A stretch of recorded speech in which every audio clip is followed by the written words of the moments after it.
ka-money magnet, naririto na naman tayo para sa isang pampaswerteng hatid. Alam nyo ba ang mga pintuan nyo ay maging maswerte dahil lamang sa mga pangpaswerte?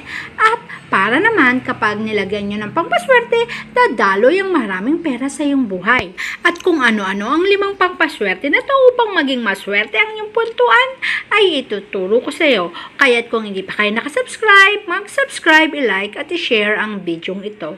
At huwag maglilipat ng channel. Stay tuned mga ka-money magnet!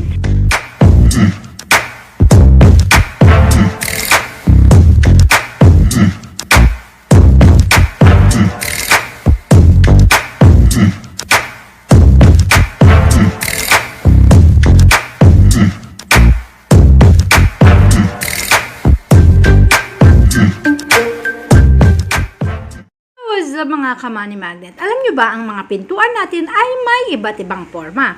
May iba't ibang swerte rin na dapat tayong ilagay upang manatili ang swerte at pumasok sa ating tahanan. Kung ano-ano yun ay meron tayong 5 babanggitin na mga ritual na maaring pangpaswerte sa ating mga pintuan. Iba't ibang klase ng pintuan, iba't ibang uri ng pangpaswerte, depende sa inyong pangangailangan. Kung madalas na ang buhay mo'y naghihirap, meron tayong pangpalagay sa pintuan para nang sa ganon matapos na ang kahirapan.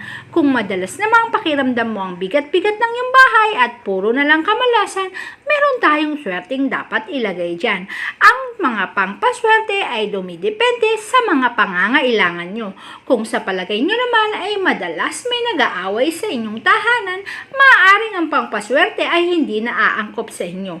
Kaya't kung ano ang mga pangpaswerteng naaangkop sa inyong pangangailangan at sa inyong pintuan ay tatalakayin natin ngayon. Upang nang sa ganon, alam nyo ang mga pangpaswerteng dapat nyong ilagay sa inyong pintuan upang nang sa ganon, ang pangpaswerteng makuha nyo ay ang nararapat para sa inyo. Upang matapos na ang kahirapan, upang matapos na ang pag-aaway at kaguluhan, upang matapos na ang pagkakasakit at higit sa lahat, upang matapos na ang iyong kamalasan. Sapagkat ang mga kamalasan na namamayani sa ating tahanan ay nauugnay din sa uri ng pamumuhay na meron tayo sa ating buhay.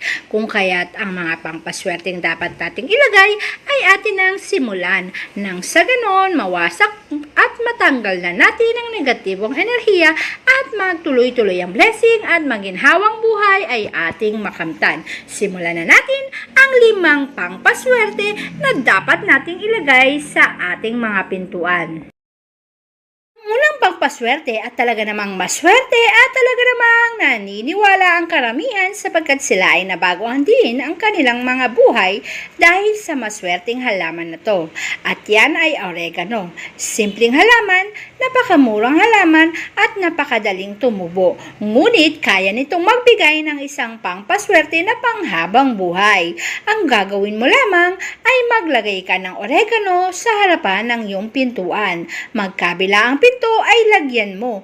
Nang sa ganoon, ang swerte ay pumasok sa loob ng tahanan mo. Kapag ang swerteng oregano ay nasa harapan na ng pintuan, ibig sabihin, ina-attract mo nang pumasok ang maginhawang buhay sa iyong buhay. Sapagkat ang mga oregano na yan, kahit simple lang yan, ang laki ng nagagawa niyan sa iyong buhay. Magpapapasok at mag-a-attract yan na parang magnet ay ina-attract ang mga perang dumaloy sa iyong buhay. Sapagkat ang oregano, bukod sa pangpaswerte, lahat ng insekto ay kaya din yung tagbuin. Lahat ng mga insekto na yan ay hindi mananatili sa iyong tahanan sapagkat ang aroma niya ay nakakapagtanggal ng iba't ibang uri ng insekto. Malinis lang yung tahanan, mabango at higit sa lahat, marami pang pera ang dadaloy sa buhay mo. Magugulat ka na lamang kapag meron ka nito sa harapan ng iyong pintuan, bigla na lamang may papasok na mga blessing at oportunidad sa iyong tahanan.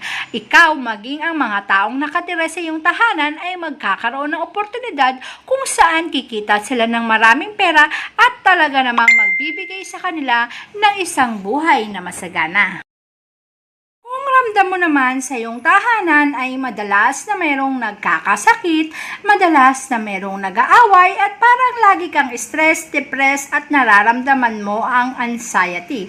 Ibig sabihin sa iyong tahanan ay punong-puno na ng negatibong enerhiya. Kung kaya't isa sa pangtanggal at magandang pangtanggal, bukod sa pangtanggal ng negatibong enerhiya ay swerte pang maituturing ang orange na nilagyan ng asin. Ang gagawin mo lamang, abiyakin mo ang orange ng 4 na biyak. Pagkatapos, pasukan mo ito ng asin upang ang lahat ng negatibong enerhiyang namamayani sa iyong tahanan ay mataboy at maalis dahil alam naman natin na ang mga asin ay pangtanggal ng negatibong enerhiya.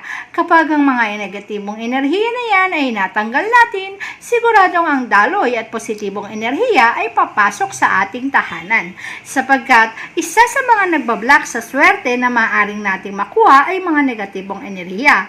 Kapag punong-puno na ang tahanan natin, maaari nitong makontrol ang daloy ng mga swerte o positibong enerhiya.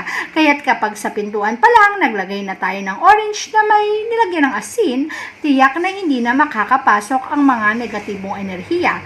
Maiiwasan mo na ang kamalasan sa loob ng tahanan, mawawala na ang pag-aaway, hindi na magkakasakit sino man sa iyong pamilya, magkakaroon na kayo ng healthy lifestyle at healthy buhay, at higit sa lahat, hindi mo na mararamdaman ng stress, anxiety at depression sapagkat ang daloy ng pera, oportunidad, success, lack and abundance ay mapapasa iyo kung maglalagay ka ng 2 orange magkabila ang pintuan ng iyong pintuan. At syempre, kailangan ng orange na yan ay ipatong mo sa iyong halamanan. Kung may oregano ka sa harap, maaari mo doong ilagay, o kung kahit anong halaman ang meron sa harapan ng pintuan mo, doon mo ipatong ang orange na may asin nang sa ganon tanggalin ang negatibong enerhiya at mabuhay ka ng masaya at masagana. Pangatlong pangpaswerte at syempre hindi mawawala sa ating listahan sapagkat ang dami nitong naa-attract na blessing. Pagkabang naglagay ka at nagsabit ka ng luya sa harapan ng iyong pintuan, ang mga ugat nito ay mag-a-attract. Ang mga luyang ito ay mag-a-attract ng isang blessing na kakaiba. Hindi mo mararamdaman na talaga namang naghihirap ka sapagkat kapag meron kang luya sa harap ng pintuan, sunod-sunod ang blessing sa buhay mo. Sunod-sunod din ang swerte na hindi mo inaasahan. May mga oportunidad na darating sa iyo.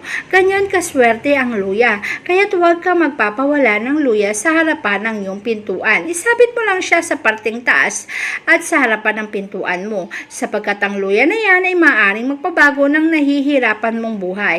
Kung sawang-sawa ka na sa kahirapan at hirap na hirap ka na sa ngayon, maaari nitong mabago ang iyong pinagdadaanan kung ikaw ay magsasabit ng luya sa harapan ng iyong pintuan. Siyempre, hindi mawawala sa ating listahan ang magnet. Kung ikaw ay may negosyo o di naman kaya ay ikaw ay online business o online seller o di naman kaya ay mahilig kang magnegosyo or gusto mong papasukin sa iyong tahanan ng maraming swerte, maaari kang magsabit ng magnet sa harapan ng pintuan mo. Kasi nag-a-attract yan ng swerte. Ina-attract niya yung mga customer kung ikaw ay nag-online seller na bumili sa iyong mga paninda. Kung meron ka namang pwesto, tiyak na tabo-tabo ka. Sabagkat ang magnet, kapag isinabit sa pintuan, ito ay nagmamagnet ng pera papasok sa iyong tahanan. Kaya huwag kang magpapawala ng magnet. Kahit anong klase ng magnet, bilog o maliit, okay lang. Basta't ang mahalaga, may magnet sa harapan ng pintuan nyo kung nais nyong ang pera ay dumaloy sa buhay mo. Mamagnetin niya ang lahat ng klase ng customer na magbibigay sa inyo ng pera. O kung gusto mo naman isang oportunidad ay kaya niya ring i-magnet para nagkaroon ka ng isang success na buhay na magbibigay din sa iyo ng isang masaganang buhay. Kung sa iyong tahanan, ramdam mo ang bigat ng buhay at may mga elementong hindi mo nakikita ngunit iyong nararamdaman, tiyak na kinakailangan mo ng bawang sapagkat ang bawang ay nagpapatanggal ng bigat ng iyong pakiramdam. Tinatanggal din niya ang mga negatibo at mga elementong hindi mo nakikita. Ang mga elementong yan ay mayroong dalang kamalasan, kung kaya't mas mainam kung matanggal natin to sa ating mga tahanan. Nang sa ganon ang blessing at pera lamang ang pumasok sa ating buhay. Huwag mong kontrolin at huwag niyong itago ang mga negatibong enerhiya na yan. Tanggalin natin yan sa pamamagitan ng pagsasabit ng bawang sa harapan ng pintuan. Pag ginawa mo to, dadaloy na ang swerte, ang pera ay talaga namang dadami sa buhay mo. Kaya huwag mong kaligtaan o kalimutan na magsabit ng bawang sa harapan ng iyong pintuan.